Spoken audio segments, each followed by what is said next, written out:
I just live coded a Chrome extension from scratch to finish in about 3 hours that blocks the Imgur homepage so that you don't get distracted and fall into this pattern of clicking on images, which happens to me a lot and I don't want it to keep happening. So the idea is that no more Imgur homepage, it's replaced with healthy tips for taking a break.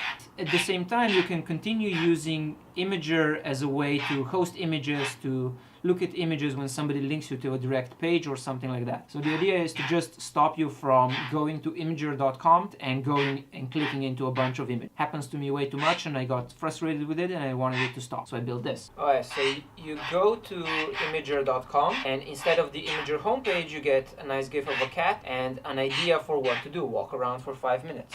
If you reload the page, you get a different one. You can gaze through the window. It's all open source, so people can go into GitHub and add more of these ideas. Here it is. Full product in 3 hours. You can see the live coding session. I'm going to launch it on Product Hunt tonight, and hopefully it's going to help some people. I'm pretty sure it's going to help me a lot.